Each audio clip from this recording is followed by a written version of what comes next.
Good evening. If we could have you all take your seats, if there are any left, that'd be great. Um, Good evening, ladies and gentlemen. It's great to see you all here. Thank you all for coming, and most importantly, thank you for your interest in our downtown. I'm Lance Spicer. I'm with the City of Hot Springs. I have the pleasure of introducing and welcoming everyone this evening.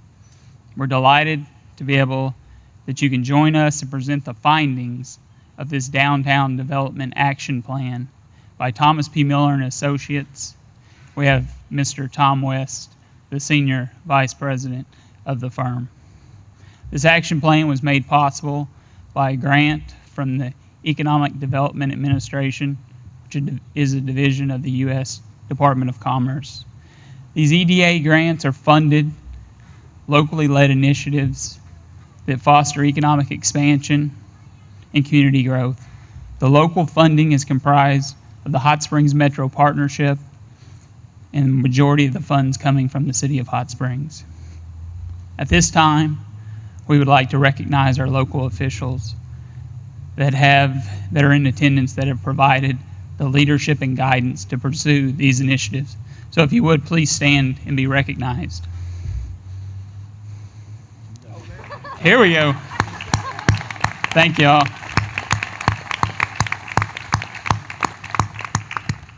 Well, there's not a more appropriate place to be than here on the parking deck. We've got the National Park surrounding us. We've got the busy Central Avenue below us.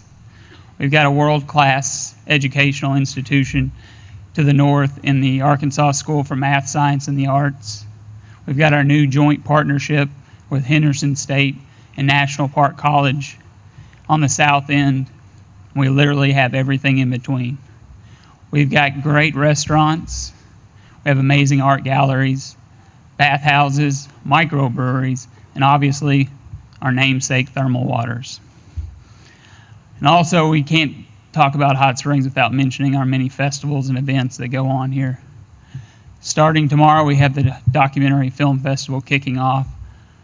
We also have the world's shortest St. Patrick's Day Parade just down the street, and also the 25-year tradition that is the Hot Springs Gallery Walk. There literally is something for everyone here.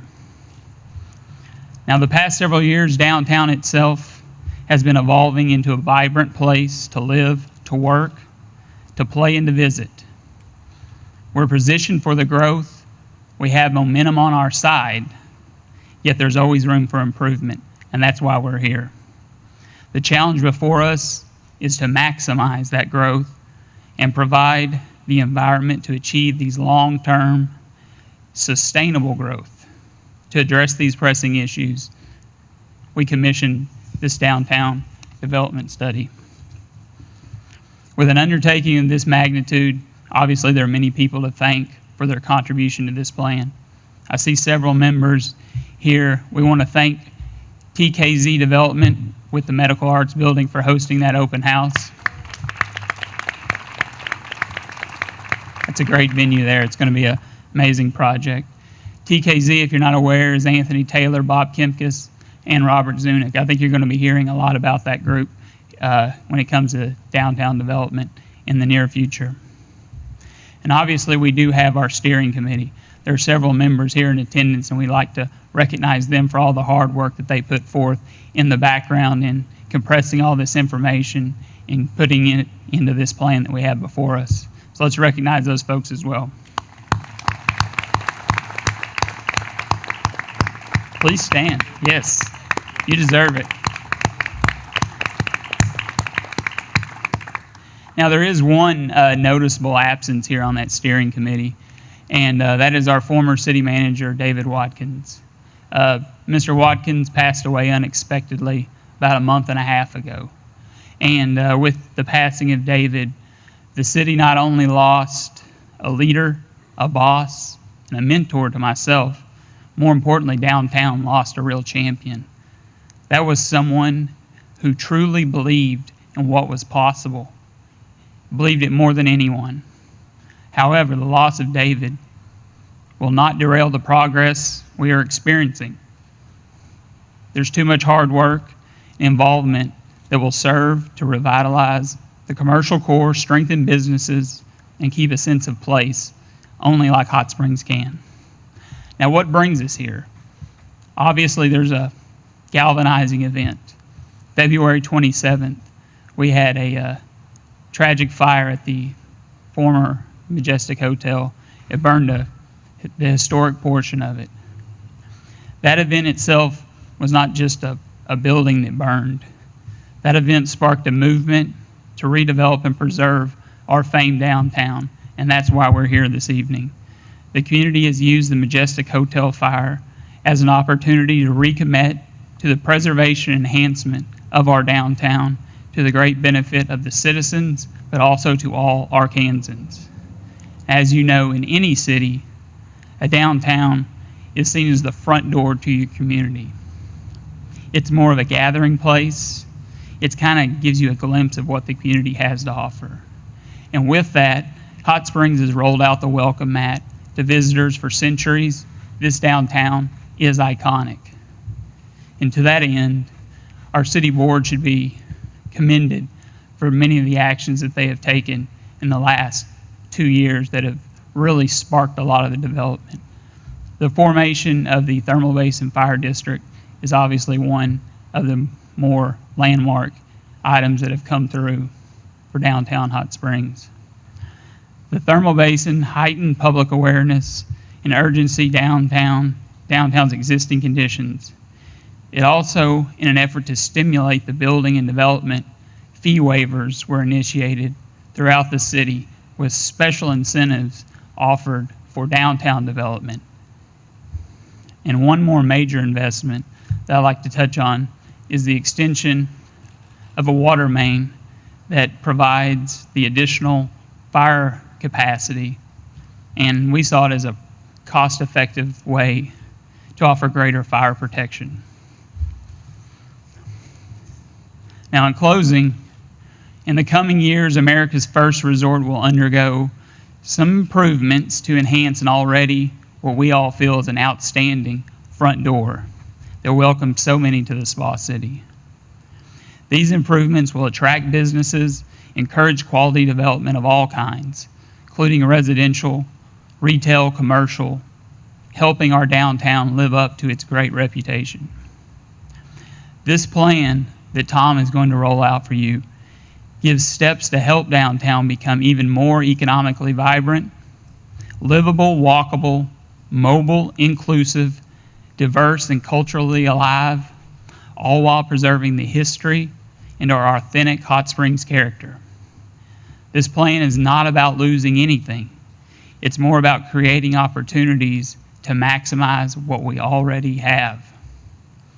And finally, to you, our partners, your participation and your attendance here tonight motivates us to continue our work. We're energized by your presence and will continue to rely on you for inspiration, vision, dedication, and most importantly, leadership. Thank you. Mr. Tom West. Thank you, Tom. Wow. How do you follow that, y'all? I'm inspired to want to move now. Here. Welcome, everybody, and thanks, Lance, for that introduction. I just want to say to the folks standing back there, there's more seats up here, so y'all come on and grab some of these seats if you want to.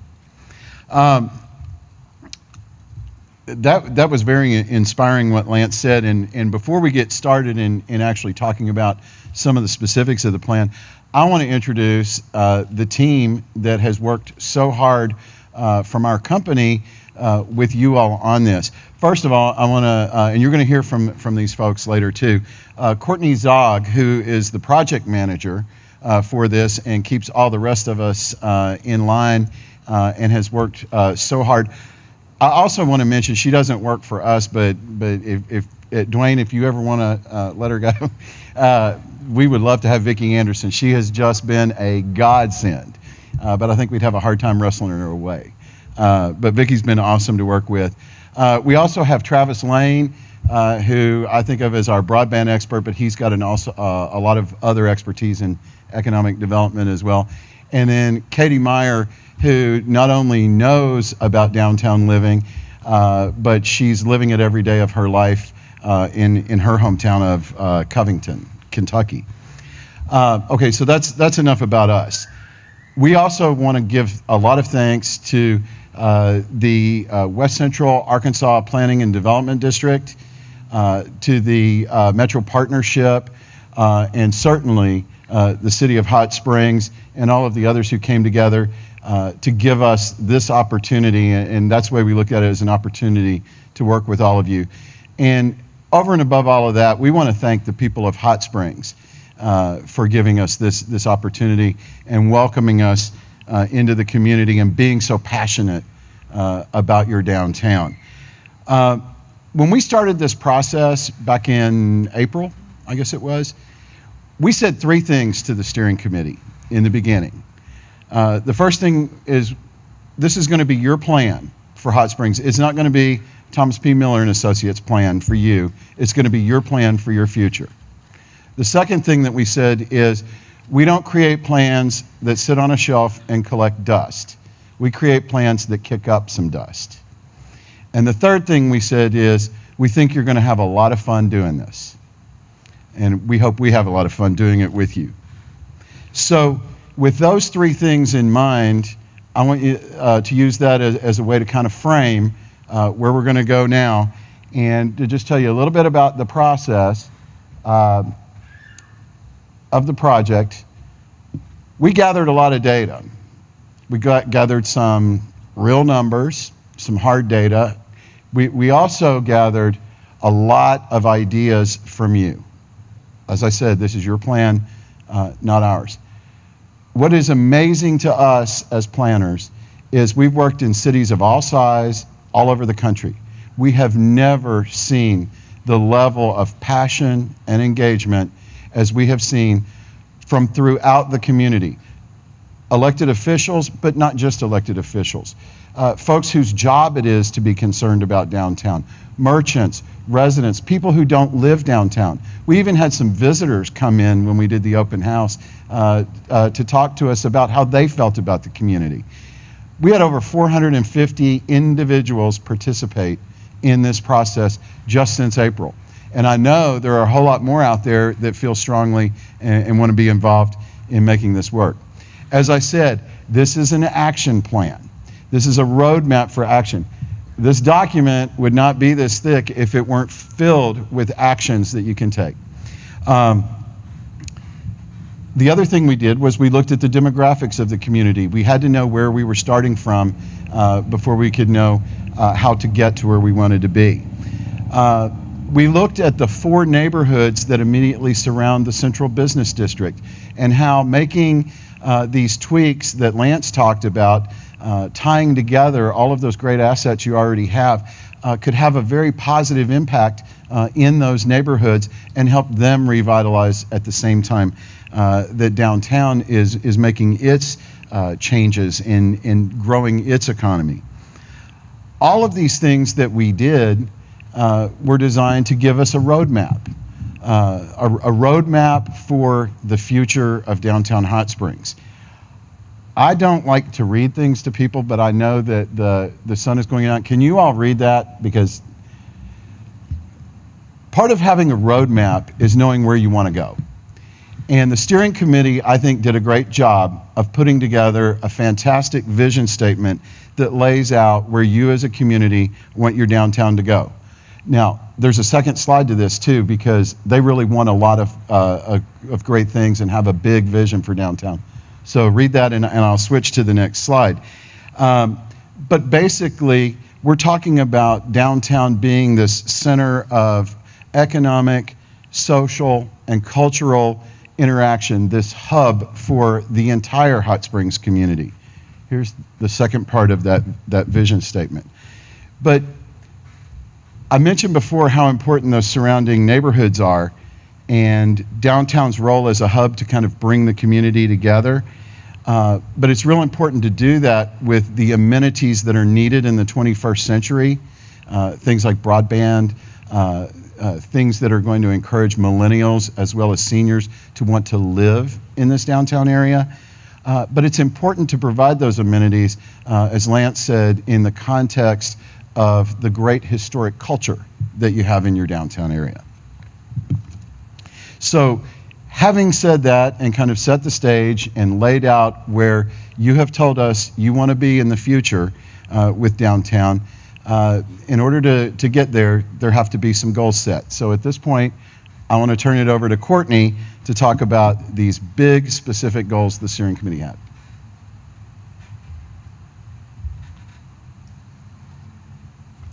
Thanks, Tom. So as he mentioned earlier, the public engagement has been fantastic. And we took the ideas and the input from the public. We married it with best practice research that we do for across the country. We also corresponded it with qualitative and quantitative research focused on the physical assets, the people, and the neighborhoods. And we synthesized it into 3 goals that support your defined vision. The first one, to enhance the downtown experience by improving the infrastructure and quality of place amenities required to become one of America's best small downtowns. Some of the strategies and action steps that support this goal include streetscape development, walkability, supporting the Complete Streets ordinance that was passed earlier this spring, bike paths, parking accessibility, visibility, and availability, feasible uses for the former Majestic site, downtown quality housing and supporting amenities for it, the availability of quality hotels downtown, and a process to identify and tackle problematic policies. The next goal is to create and foster a stronger sense of community downtown. So throughout this planning process, it became very clear that there were numerous initiatives, organizations, and thought leaders working to elevate Hot Springs' profile, both economically and with its talent. The goals in this section focus on developing stronger collaborative partnerships within the downtown community, encouraging citizens from all different sectors to inclusively and collectively carry the charge of the downtown revitalization. And then the third goal is to position downtown as a vibrant economic engine to offer a place for its residents to live, work, and play, centered on supportive and emerging sectors. So economic vibrancy, its focus for these strategies and action steps were incentivization for startups, sector partnerships, collaborative frameworks and structures to address economic development, community attraction, pooling resources, and providing transparency. There was also a strong focus on broadband supply and demand and small business technology.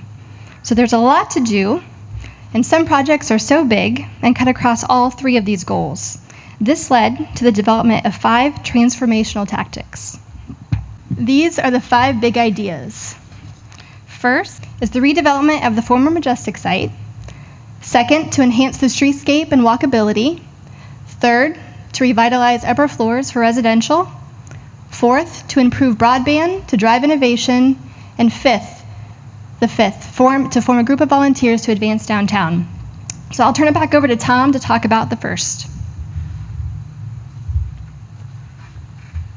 Thanks, Courtney. So there are lots of ideas in this plan. There are a whole lot more than 5 that you all gave us, but certain ones really started to percolate to the top. And if you all remember, those of you that were at the open house, we had to keep putting layers and layers and layers of paper over top of the ones that existed there, because so many people wanted to come in and tell us how important some things were. And at the very top of that was, as Courtney mentioned, the redevelopment of the former Majestic Hotel site. And of course, there were a lot of different ideas of what should happen there. And what we're going to talk about right now as we start to explore this idea a little bit is like one concept. It's not been feasibility tested. What it is this is what the community has said that you would like to see there. So just keep that in mind, that this is a concept for moving forward. And I want to talk to you really, as we get into that concept, about the importance of this site. It's not just important because it's large. It's very important because of where it's located. Most cities their downtown, they have what's called a 100% corner, which is like the really, I guess, kind of heart or center of their downtown. It's usually where the major banks are located, or major centers of government, or something else. And it's really that corner that never ever dies, no matter how bad downtown gets. I think your 100% corner is really at your north end here, or the potential for it to be. Really is, because you've got Park, you've got Weddington that come together to form Central. Visually, it's the terminus of this axis that is the spine of your downtown. Right next to it, you have a world-class educational institution in the Math and Science School. And there's also development opportunities on the other side of the site as well. You've got opportunities to create lots of additional parking and do it in a very creative way, and bring a lot more significance to that intersection and how that works within and for your downtown. So some of the concepts for redeveloping this site included a wide range of things, from performing arts centers to park space to parking, structured parking, outdoor entertainment, more hotels, conference spaces, things like that. With all of that in mind, I just want to say, as someone who came in to your community for the first time back in, so it was February or March, that what I saw there was a once-in-a-lifetime opportunity.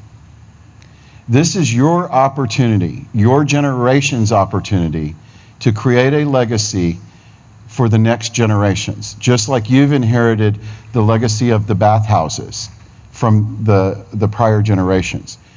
This is not something that you have to be in a hurry to build something there next year. You need to be very, very deliberate in what you do and make sure that what goes on that site is something that's going to be sustainable and going to give your community an idea or an icon that your children and your grandchildren and hopefully your great-grandchildren are going to be very, very proud to inherit, to call Hot Springs their home, and something that will add to the world-class nature of your community. So I'll give you one piece of advice that's worth what you're paying for right now, and that is, do not take this responsibility lightly. In all seriousness, this should be a very serious and deliberate decision what happens on that site. So with that said, we took some of the ideas that seem to make a lot of sense in how they would fit together, how they would act to, as Courtney talked about, bringing the neighborhoods together, bringing the community together. But basically, we're looking at, right now, that site that you saw outlined in yellow over there. And what some of the opportunities that have been proposed were, at the very top there where you see the blue, some type of outdoor public bathing facility. We're in the Valley of the Vapors. The hot springs and the thermal waters are what made Hot Springs what it is today. It's part of your heritage, but finding a new way to kind of reinvent that for this next generation and generations to come, to express that in some way on the site. Some structured parking. So whatever uses end up on this site as well as the surrounding area, the opportunity to be able to accommodate vehicles in some type of parking structure there. A performing arts center, which could host both traveling shows as well as local productions, and become a focal point for arts and culture, which also should help tie in a great way with the Math and Science School next door. Some type of a public plaza where you would have a dedicated space to outdoor events, obviously not accommodating all of the huge events that you have here, but being able to have a home for some of those places. We also looked at the intersection itself, because that is part of this site, in that that's how traffic addresses it.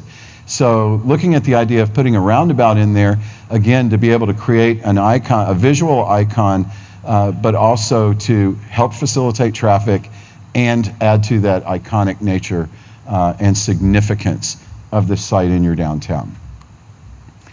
That shows a little bit of kind of how the roundabout might work in that area.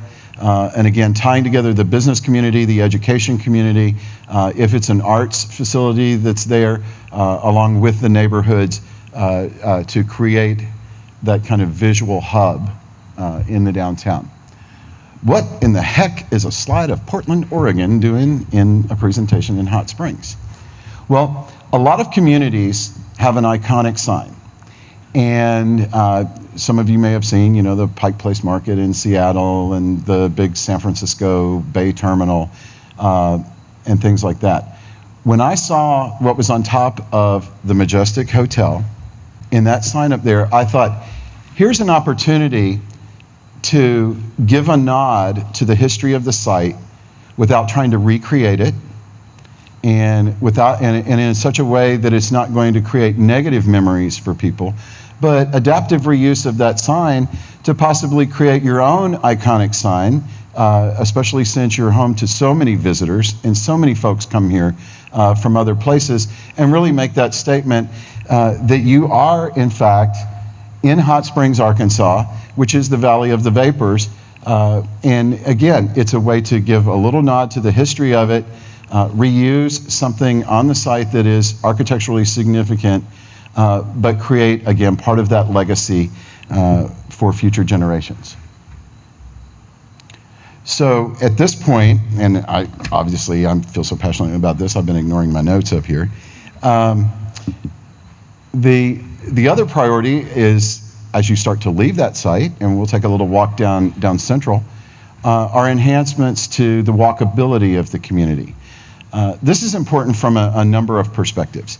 First and foremost, it promotes health.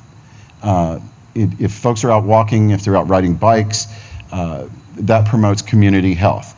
It also is a great way to connect neighborhoods so that folks don't always have to get in their car. From an economic development standpoint, improving the walkability is going to put more foot traffic in front of businesses that need people to open their wallets and spend money in that retail store, that restaurant, that night spot, that entertainment venue. So it's an opportunity to get customers closer to being able to spend that money that drives the economy of downtown. So with that said, some of the enhancements to walkability and the streetscape in the downtown include the removal of on-street parking along Central Avenue. What that would do is then enable these other recommendations to happen here. And one is to add an urban bike path. This is one from another city. This is actually from Indianapolis, and it shows how you can put bicycle traffic, separate it from the vehicular traffic, and also separate that from the pedestrian traffic, and have all of them coexisting in one place at the same time. It would also allow additional pedestrian space. So the more visitors you're attracting, the more customers that are visiting downtown businesses. So you're going to add additional space for people to be able to walk and enjoy the people watching and seeing their neighbors. That additional space also will give you an opportunity to activate those downtown sidewalks with sidewalk cafes and other amenities. You know, people come downtown to see people. People are attracted to people. That's why we're not recommending that you install a bunch of fancy and expensive brick sidewalks. They may look pretty, but people are attracted to other people. So as much as you can do to activate that pedestrian space and not have big blank open sidewalks, that's going to make your downtown more vibrant. It's going to add to the economy and the success and prosperity of those businesses that call downtown home. It's also going to add to that quality of place that's going to make those upper floors want to be revitalized as residential or office spaces, hotel spaces as well. Adding some street furniture can make downtown your true living room. and all kinds of amenities, and Katie will talk a little bit about that as well as landscape enhancements to make it greener, to make it more sustainable, and add to just the physical beauty of what's already a beautiful downtown. Now, if you took the parking away, the on-street parking away, what would you do with that additional space?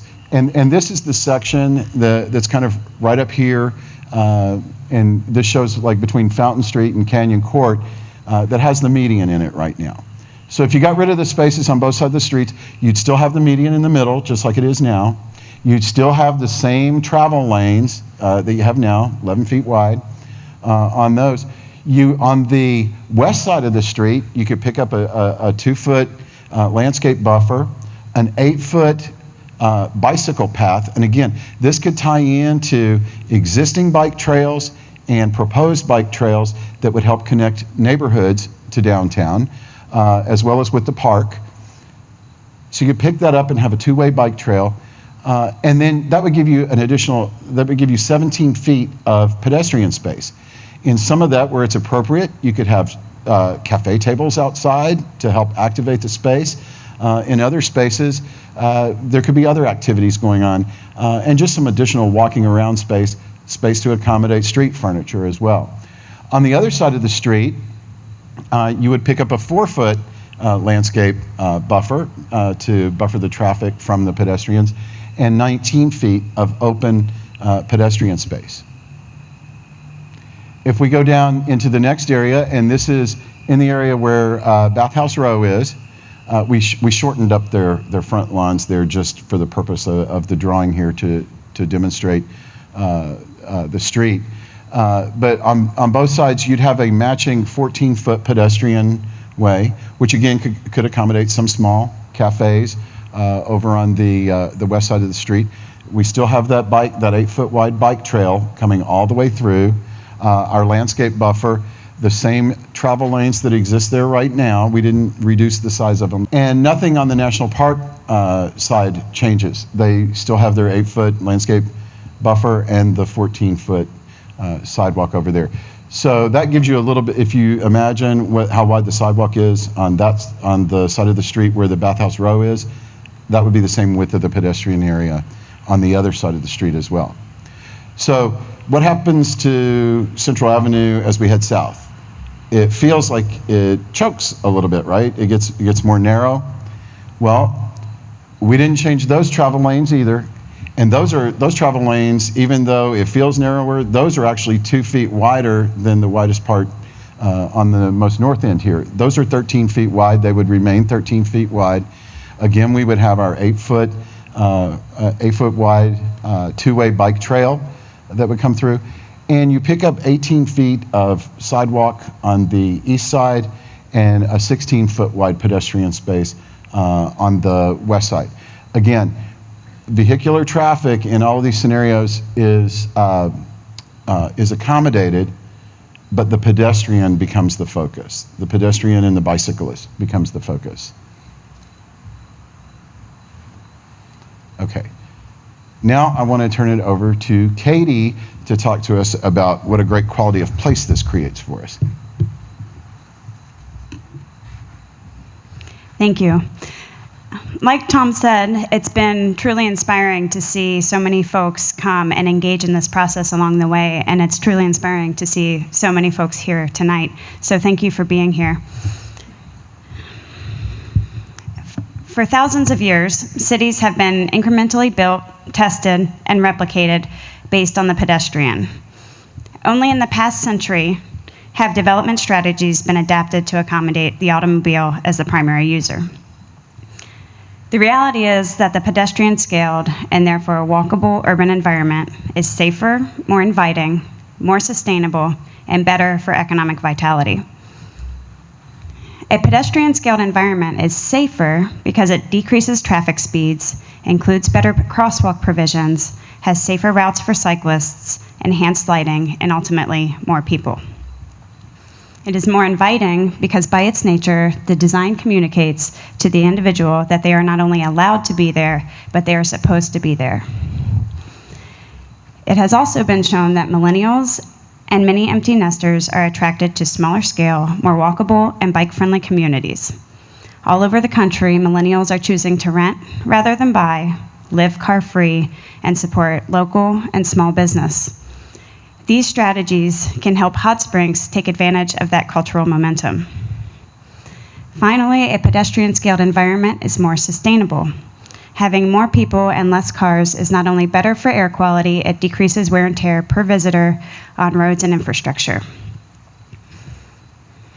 The good news is that Central Avenue was scaled and built at the turn of the 20th century, before the automobile was commercially available to the everyday person. Therefore, design and public realm enhancement would truly be transformative. The defining elements of a walkable downtown are not only physical, but are use-related. People are attracted to people. Generating activity on the sidewalks through outdoor dining and seating improves the overall experience of the visitor. Outdoor seating spaces may be, as you can sort of see in the rendering there at the top, on decks and rooftops in order to maximize the sense of vitality and take advantage of the beautiful natural and built environment you have in Hot Springs. Downtown should be a place for exploration and discovery, not a path between point A and point B. Some of the physical considerations Tom spoke about, but in this slide you can see places to sit, safe from traffic, wayfinding, and add-on elements like this dog water example that communicate to the pedestrian that they are supposed to be there and that they should come back. This leads to another critical element to vibrancy, which is our third transformative tactic, the revitalization of upper floors. This topic came up over and over again in our one-on-one conversations, our stakeholder meetings, and public input sessions. You have a beautiful stock of historic buildings downtown, and while most have a first-floor retail tenant, the majority of upper floors remain vacant. As a part of this study, we created a downtown property inventory of every building on Central Avenue from the 100 to 900 block. In that study area, we found that, excluding the Aristocrat Manor, there are 15 residential units, 5 office units, and 153,034 square feet of underdeveloped upper floors. The beauty of these buildings left to us by our great and great-great-grandparents is that they are proven to be adaptable to diverse uses. Now is the time to create a new legacy in a 24-hour downtown through the adaptive reuse of the upper floors to reflect the 21st century economy. We recommend spurring private investment in the redevelopment of upper floors into high-quality, attractive residential units and professional office spaces by working with property owners to develop incentives and recruit tenants.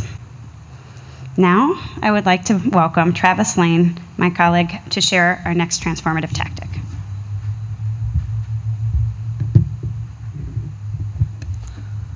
All right, thank you. It's an honor to be here. So we've talked a lot about parking lots and sidewalks, landlords and upper floors. And now I'm here to talk about bits, bandwidth, and chips. We're improving broadband access and driving innovation in Hot Springs. All right, so in our not so distant past, Hot Springs had to learn how to benefit from new modes of power and transportation, from water and steam to electricity and combustion engines. Now, owing to revolutions in computing power, storage capacity, and bandwidth, we're creating an economy learning how to benefit from bandwidth. And we're moving quickly. 40% of US GDP is produced by companies that didn't exist 30 years ago. Access to abundant electricity transformed this country by making innovation technically possible. However, technology is not merely a system of machines with certain functions, it's part of a social world. We need to start thinking of our world and our community's opportunities for growth in terms of data as a fundamental input. Unfortunately, our broadband speeds have not kept up with processing power. Majority of the cities with the world's fastest connections are in other countries, and we should not count on other countries or communities waiting to play catch up. To continue to lead the world as our country did when it first introduced the commercial internet, we need world-leading connections. In particular, as the National Broadband Plan recommended, we need communities with next-generation speeds, gigabit and higher, to be that place where the world learns what happens when lack of bandwidth is not a barrier to innovation. All around Hot Springs, we can glimpse a range of potential places for innovation just over the horizon. from the aerospace industry to education and healthcare providers, to small businesses who visualize the dawning era of big data that will revolutionize all manner of collaboration. So what's most exciting are those innovations that we're not even aware of yet. Who will be the Lewis and Clark on this journey? We also don't know that yet, but what we do know is that the journey is likely to occur in those communities, like Hot Springs, that take it upon themselves to make sure their citizens' creativity is not subject to bandwidth constraints. Like the journey of Lewis and Clark, it may not be easy, but like all great journeys, this one doesn't come with a map. The point is to make that map. And we've already got a great start on that map, and we've got some great local cartographers. So up on the screen, you'll see 4 recommended actions. And Hot Springs has formed a multi-sector broadband leadership council to focus on increasing broadband access so that Hot Springs can lead the state in next generation broadband access. But what good is broadband access if you can't use it? We'll also be focused on addressing barriers to broadband adoption and digital inclusion, and ensuring that every member of the Hot Springs community is online and digitally ready. Advanced broadband utilization and digital skills in the local labor force are crucial to the growth and retention of high-tech businesses. Key to doing this is local collaboration between employers and educators. And you've got amazing educational assets here in Hot Springs. From the Arkansas School for Mathematics, Science, and Arts to National Park College and Henderson State University, you're well positioned to lead in the 21st century economy. And American economic history teaches a clear lesson about infrastructure. If we build it, innovation will come.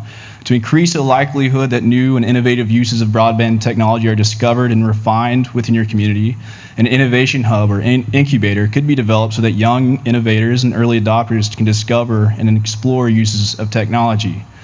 You've got great examples of incubators across Arkansas to learn from, and the hub could serve as a focal point for collaboration in the downtown area. And so what we've developed so far is an early version of a map that will point the way for Hot Springs as it strives to take advantage of the world's most valuable resource, information. So congratulations on stepping up to lead the way. And the last transformative tactic is utilizing volunteers to advance the agenda for downtown. So research has shown that there's a strong link between volunteerism and economic development growth. It builds social capital that catalyzes neighborhood revitalization, civic engagement, and even bridges socioeconomic divides. This community-driven revitalizations empower citizens to drive growth and the attractiveness within their own communities.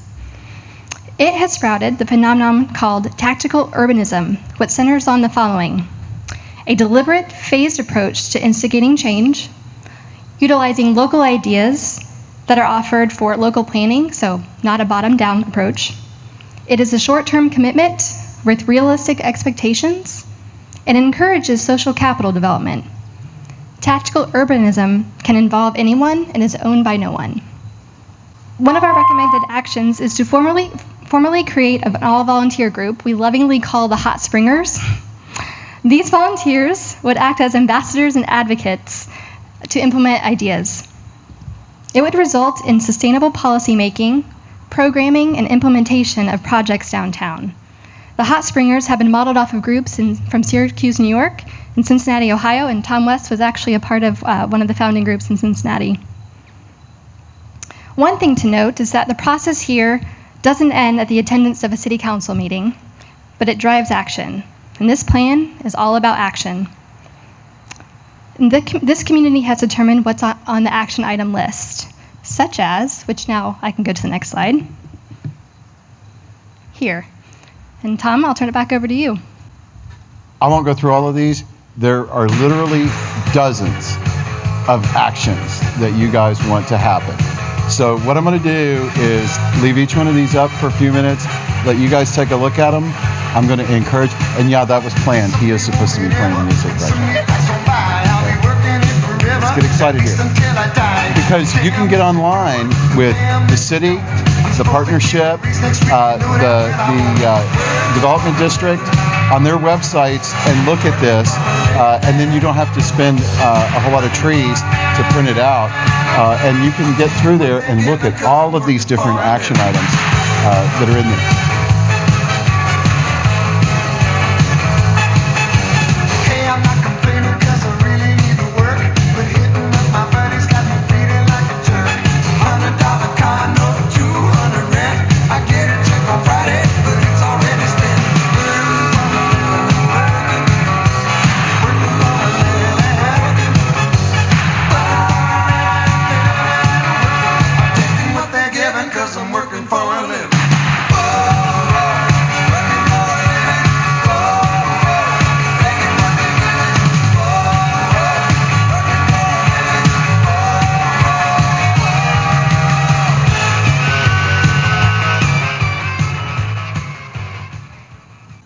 Okay. So at this point, what we want to do is we want to ask you guys if you have some questions, and we'll try to answer them. The steering committee members have indicated that they're willing to also try to answer some of those questions. But so that everybody can kind of hear what those questions are, if you all could come up and I'll hand you the microphone so that everybody can hear your question, and we'll try to get that answer for you. I will tell you this, instead of getting into like a lot of specifics about where's the funding for this going to come from or whatever, a lot of those things are identified in the plan. And we would probably, because there's so much in there that you guys want to do, and we put so many of those details in there, we'd have to rummage through there to find that detail. So if we can stick to like what the big issues are and kind of the big concepts or some basic questions about the plan, I think folks are willing to try to answer those for you. So who wants to be the first up here with the microphone? Anyone? Yes, sir. Everybody hold your ears for a second while I try to pull this out of here. There we go. Well, I'm very excited about the opportunities we have downtown, and my question is, what's our next step? You know, where do we go from here? You know what? We're going to answer that question, but I'm going to hold that for a second, see if anybody has any others, because Dwayne and Lance are going to come back up, and they're going to talk about what that next step is. Anybody else have another question before that? Yes, sir.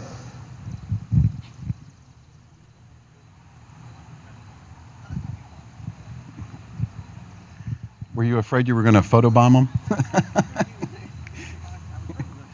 You were photobombing. You talked about all the integration parts of what you're going to do with the city and how you're going to integrate the stores into being and the franchise, well, not franchises, but the businesses with what's going on there. But what happens with the ASMMA, the school itself? I mean, how are you going to integrate that school into this process that you've got here? Because that's a big campus. So. Yeah, well, we're not going to do that. Remember, this is your plan. You guys are going to do this. But one of the things that we talked about, and the school was involved in the planning process, and we talked about things that they want to do, but we also looked at this as an opportunity. Again, it's not just about your built environment. This plan really is about people. And one of the things that we heard both from businesses as well as folks at the school, and not just there, but also the rest of your K-12 system here in the area, is opportunities for internships and work experience. Those of you who are familiar with SCAD down in Savannah know how that school, and granted that's post-secondary, but how that is integrated into the downtown and is an integral part of that. So we kind of looked at that as kind of a vision for where we would hopefully be able to integrate the math and science school, but also K-12 into your downtown as well. And again, that's a people thing, not necessarily a physical thing. I don't know why we have this disco light going on when the music has stopped. So there comes our tech guru to fix that, I think. Who else has a question? Yes, sir.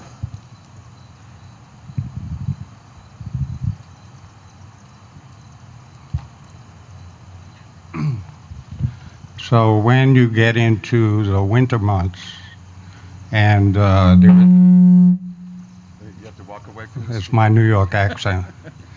When you get into the winter months and you have no parking on Central, is that going to be open during the winter? Because you're going to have, for the small businesses that are on Central, like the toy shop and etc., including the Ohio Club, people are not going to go to the parking deck if it's 20 degrees. And I've been here when it's 5 degrees. What do you do for those businesses during the winter months? Is there a plan for that?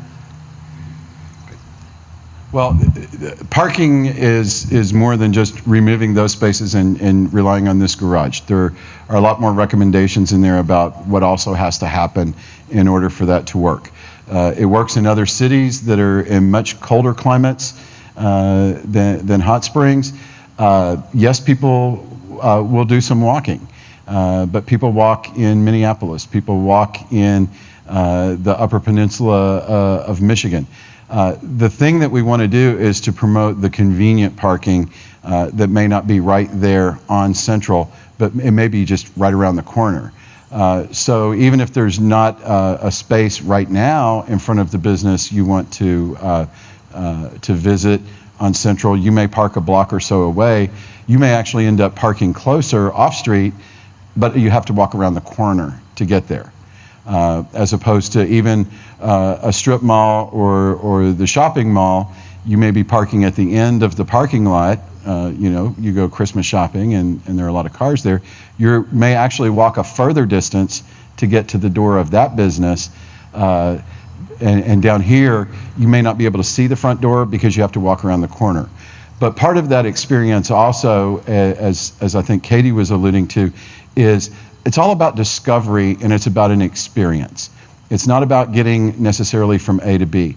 But those other businesses that are in between where you're going to park and maybe what that person's destination is, they may pick up, they may be selling hot chocolate. And that may be an opportunity to step in and discover a new business you hadn't frequented before. So, we all have to deal with the weather, no matter where we are. People have to walk from the parking lot at the shopping mall as well during the wintertime.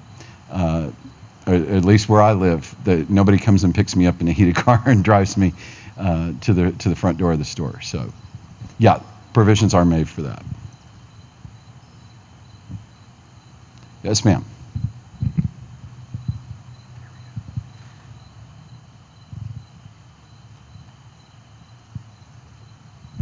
How are you tonight? Good. I don't disagree that that's going to be an iconic corner where the Majestic resides. Are we just focusing going south with the walkability, or is that going to be going north as well? I can think of two businesses I'm affiliated with that are in eye shot of the Majestic, but they're north. So I'm just curious, is that walkability and cafe feeling going to be going north as well? Yes, it certainly can. And in the neighborhood portion of it that Katie talked about, the plan also includes neighborhood recommendations for all 4 of the neighborhoods, which address that walkability, that bikeability between those neighborhoods and that central core. And I know that some things are being done right now, I believe, with community development block grant funds to improve the walkability with some of those neighborhoods and improved sidewalks. So yes, the idea is you have to start somewhere, and we're starting with the core on this, but certainly, and as the pedestrian traffic increases, your bike traffic increases, you want to make sure that you're building those accommodations as you go. It's a good question, really good question. Because you have to connect those neighborhoods for this to work. Other questions? Okay, I'm not seeing hands go up. So at this point, I want to ask Lance Spicer to come back up, and Dwayne Pratt, if you could come back up. Remember we told you before that we don't like to create plans that collect dust. We like to kick plans that we like to create plans that kick up dust. Guys, what are we doing next? I'll let Dwayne start. Hi, I'm Dwayne Pratt. I'm the director of the West Central Arkansas Planning and Development District. And we, along with the Hot Springs Metro Partnership, were the grant recipient of the federal funding from the Economic Development Administration that made this project possible. And the way our role in that process and in this project was to guide the planning process. And the way that we did that was through the steering committee that has been recognized earlier. And so that committee met today to talk about the completion of the plan. But rather than disband that committee and everyone go their separate ways, that group of volunteers this morning decided to continue to meet, to continue to try to move the plan forward, to work with the city and with the business community to implement the action items that are noted in the plan, all with the idea of making Hot Springs a better place to live, work, and play, particularly the downtown. I kind of approach things from a regional perspective. And so a vibrant downtown means a vibrant Hot Springs. And a vibrant Hot Springs means a vibrant Garland County. And a vibrant Garland County means a vibrant region with jobs for our children and grandchildren who are going to be the primary beneficiaries of what we're doing here. And with that, I'll let Lance add anything he'd like to. Yeah, thank you, Dwayne. I think as the City of Hot Springs, from our perspective, we'll definitely want to bring this particular plan, set up a work session not only with the steering committee, with our board of directors, so that they can truly digest this plan and tear into it and see what items are meaningful within it and falls within their strategic plan goals. And then obviously once we move into that process, I think we definitely would like to see some type of adoption of that plan in some form or fashion so that we can fully give our total endorsement for the plan and everything that's within it.